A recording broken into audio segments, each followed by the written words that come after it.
$98 goddamn dollars at Costco to fill up my tank. $98. Hearing news this week that the United Nations had a vote on whether or not food was a right, and finding out that the United States is the only country that said no, really doesn't make me want to go outside. It doesn't make me want to pay my bills. It doesn't make me want to do anything.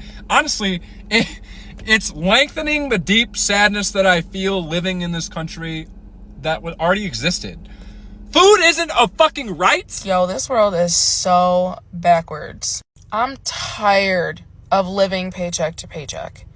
I'm tired of not being able to afford daycare because it's the cost of my weekly pay for one day.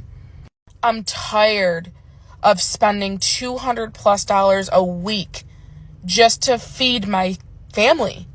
I'm tired of filling my gas tank twice a week when I go to work twice a week and work from home the other days. I'm tired of working 2 jobs just to live the bare minimum, just to make it. This economy is not set up for families or working moms. I'm just tired. I'm tired. But oh, you make too much for government assistance, so we can't approve you. But you don't make enough to live, so... I'm literally on the cusp of really just giving the fuck up. I'm so exhausted of pretending to be okay and then people still demanding me to be more, to be bigger, to be better for their own personal enjoyment, but not for my own mental fucking health. I find it very exhausting as a woman, as a black woman, as a queer black woman, to have to be everything for everybody. Women want me to be their best friend and confidant and their advice giver and leech all of my energy to bring them joy.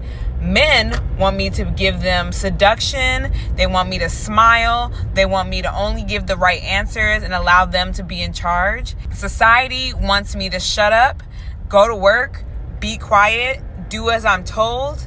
My family wants me to be a support system, consistently giving all of myself as if I haven't become a completely new person since I've been an adult. My boss needs me to be attentive, detail-oriented, focused, as if the world around me isn't completely crumbling into shit and I don't have enough money to pay my goddamn bills or clean water to drink in some areas of America, and then we still have to just smile and pretend like everything's okay. I just have to give too much. It's too fucking much, and I'm really tired. I have this constant need for escapism because I'm trying to bleed out of the skin of capitalist, individualist society, but I am sucked back in because I'm forced to, and I'm really about to quit on y'all and leave this fucking place. I want to leave. I want to leave America. I want to leave corporate world. I want to leave the idea of how I should be a woman. I just want to be. I just want to be without any transcriptions of how I should be. Can I do that without any stipulations of anyone getting pissed about what I can and cannot do? That's what I want to do. And I'm about to do that shit, and I don't give a fuck what anyone thinks. And I don't know how I'm supposed to be happy with the fact that the average cost to raise 3 children per month is over $4,000. I always get, "You're so pretty, you're such a beautiful girl." And trust me, like, I love it. I eat it up. I love it, you know? I take pride in taking good care of myself, and I will actually be watching my face. I'm not just going to only use these wipes. But today I got paid. My check was a little bit over $2,000. I did 10 hours overtime because that's what I'm allowed to do. And then I got a $24 check from the second job that I just started at the mall.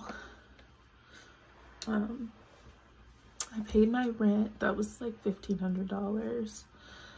$1,553. I paid my car note. That was $406. That left me with $81. I went and got gas because I was on E. That left me with $33. And I went to the grocery store to get a can of soup and some bread and some stuff, and so I can eat dinner. And I went to get some Cheez-Its because I love Cheez-Its. And they're normally $2.99 a box, but they were like almost $4. And I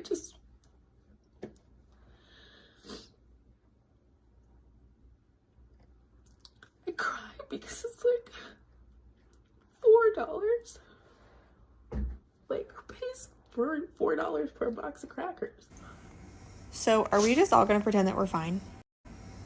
Because the more people that I talk to, the more young couples in their like 20s and 30s, or even like singles, everyone seems to be having a hard time making ends meet right now. And I'm just really wondering why this doesn't feel like 2008. Like, I remember 2008 as a 9-year-old because everybody was talking about how everything was so expensive and everybody was broke and there were no jobs. Like, I remember that as a child. And now as an adult, I'm like, wait, am I the only one struggling? Like, it has just occurred to me in the last month that I am not the only one. My husband and I have 3 degrees between the two of us, and we have 3 to 5 years of experience in our fields, still cannot get a job that makes life comfortable. So I'm just saying, I don't know how to fix it. That's above my pay grade. I don't know. Hopefully smarter people than me are working on that. But I just kind of want us to know that, like, it's not us. Like, I think our parents told us to save money, and, like, you need to save, you're being irresponsible, or you need to, make sure you're financially stable, or you're being irresponsible. Okay, well, what happens when I pay for all my basic needs and have nothing to save? So I'm just saying, it's not our fault. And simply to exist in 2023 is expensive. And if you're feeling any kind of shame about your financial situation, if you are getting up, going to work every day, doing your best to put food on the table and put a roof over your family's head, then it's not your fault. Hi, yeah, good morning. Just checking in. My millennial families, especially the ones with kids, are you okay? Are you okay? You're not okay. I know you're not okay. We're drowning. We're drowning. We're never going to make it. This generation is never going to make it, okay? I just watched 5 TikToks in a row. I swear to you, 5 TikToks about how our country is in the greatest depression it's ever been in, and they're calling it the silent depression because we are all just silently drowning. Okay? Let me give you some examples. I'm going to be real transparent here, okay? When I first moved out, I lived in a 2-bedroom apartment. $850 a month, utilities included. Fast forward to now, I have 4 kids of my own and a bonus son. We have 5 kids altogether.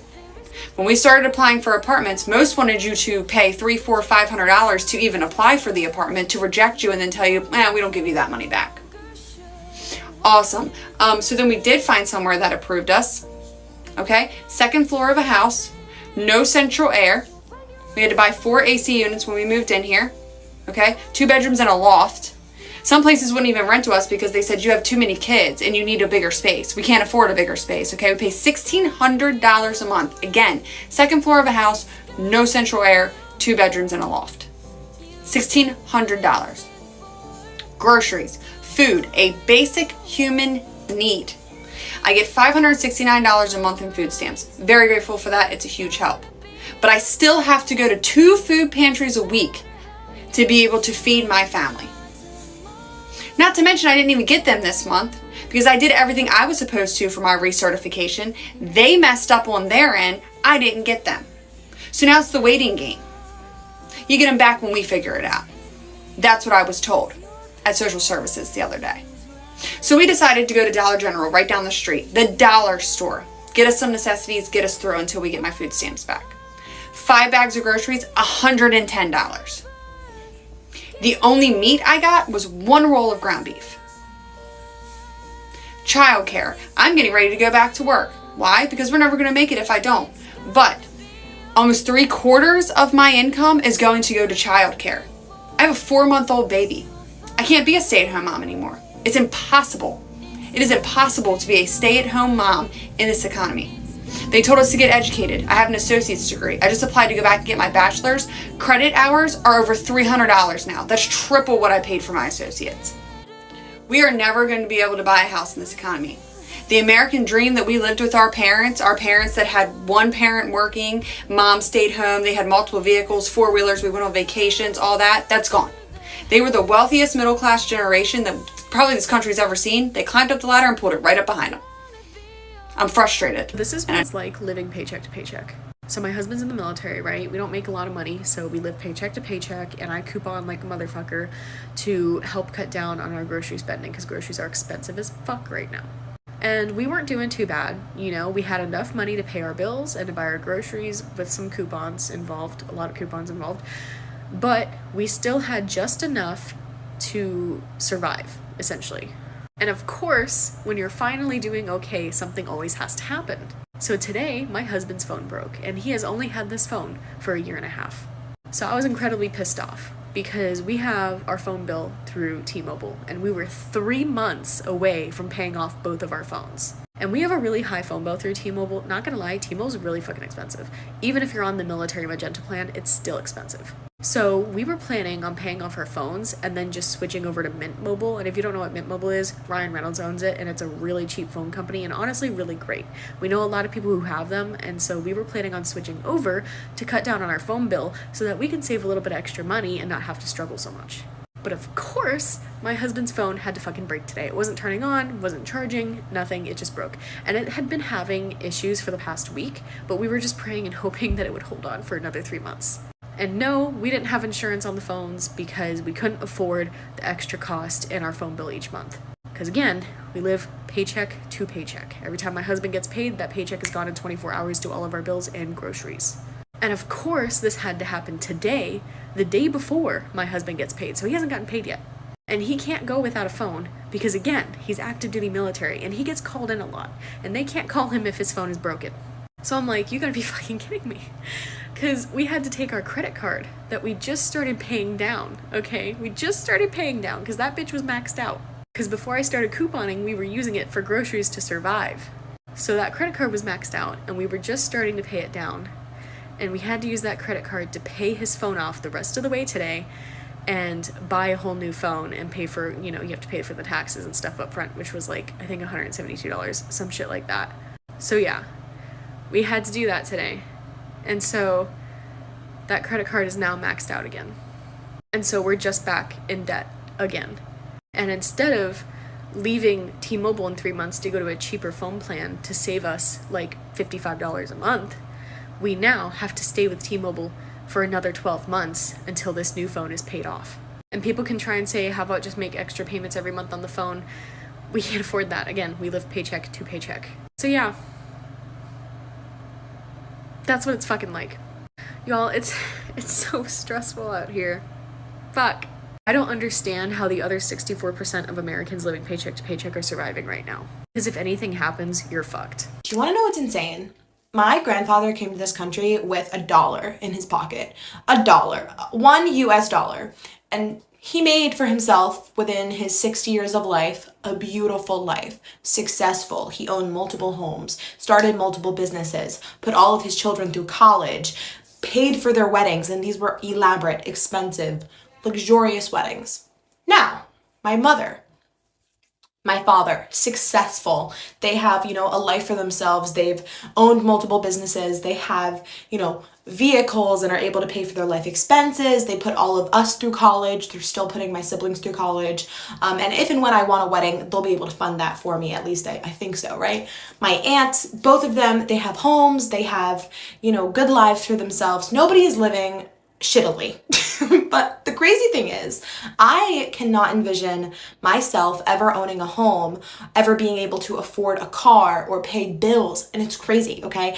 I have a full-time job. I work sometimes I'm working 55 hours a week. Sometimes I work more than that. Like, I literally am always working, constantly working. And in my mind, it is just super unconceivable to ever meet the threshold of being super financial and stable in the finances that I have, to one, afford a life that I think is A, sustainable, but also comfortable, and B, like, do anything outside of the realm of bare necessity. And I told my husband this today, and he was like, you know what? I feel like what our parents achieved yesterday will never be our reality. And like, it's gonna just take us a lot longer to get there. And I don't know why people constantly want to talk about the work ethic of young people. Because if anything, I feel like young people are just constantly working. But the only difference here is that you're constantly working, and for what? At the end of my pay cycle, I have money, but I don't have any of the other things that older generations were afforded. I don't have the security. I don't have the promise of being able to build a life for myself. Do you guys realize what it means that so many young people don't even have in their mind the concept of being able to be homeowners? And it's not just a thought, right? Like, that's the reality. Like, the cost of living is outpacing wages. People cannot provide for the families that they do have, let alone start families at all. And like, it's just so sad, because if you talk to somebody that's of a different generation, not, you know, millennials or Gen Z or Gen X, whatever the fuck we are, if you talk to a boomer, like, they're just gonna say that you're not working hard enough. But there's no amount of hard work that can get us out of the predicament that we're in. And it's super scary, and it's like frustrating. So first off, I know that it is way worse than this, what I'm about to show you, in other parts of the United States, but I have to share this. This was posted in my local community page this morning. Available for rent. 2,500 square foot house, 4-bedroom, 3.5 bath, 2 master bedrooms. Kitchen has granite countertops, stainless steel, they've done paint, blah, blah, blah. All this stuff that they think is like gonna incentivize you, but why would it incentivize me if I don't actually own it? You can only have small pets. Renter's responsible for all utilities, no smoking inside the house. There is an apartment in the basement of the house that will be rented separately, so you don't even get the full house. $2,200 per month with a deposit of $2,200 and a pet deposit of $300. Minimum 720 credit score, 3 times the income to rent. As much as I hate math, let's do some. $2,200 a month times 12 is $26,400. When you add in that deposit and the pet fee, $28,900. So you might as well say 30 grand for the year to rent this place. When you do $2,200 a month times 12 and then times it by 3, you get $79,200. And then if you add in that deposit and the pet fee, again, $81,700. So let's go ahead and say that to rent this place, you have to make minimum $82,000 a year. Now, I don't know what you guys consider a small town, but this was the population of my county 2 years ago. 37,188. And the reason I say that is because it's very rare that I go on Indeed in my area and find a job offering more than $13 to $14 an hour.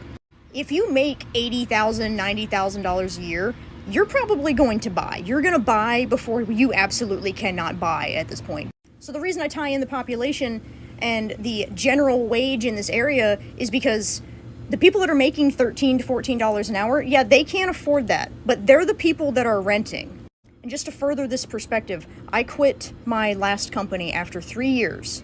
I had gone from part-time to full-time and switched departments, worked my way up, okay?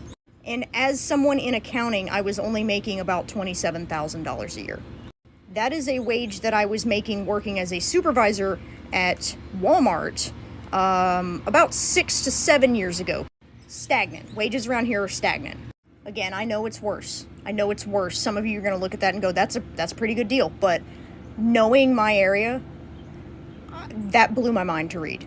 That landlord is going to make easily $30,000 just on that, and they didn't disclose the amount of the basement apartment underneath either, so they're probably getting another $20,000, let's say, on that. I'm just throwing out numbers now. Eat the fucking rich. And if you're a landlord that's doing this kind of shit, eat you too. Hi, I'm 28 years old, married with kids, and we're moving in with my parents. And thank you so much to inflation for sponsoring today's video. How am I even going to feed my kids with these food prices and the gas prices for my husband to get to work? Like, it just blows my mind. I don't know about you, but something is seriously wrong with this economy. And I'm not kidding. Like, I've never seen prices so high in my entire life. You're watching what is it like to live in America now? It's crazy. I don't even know if I can afford life.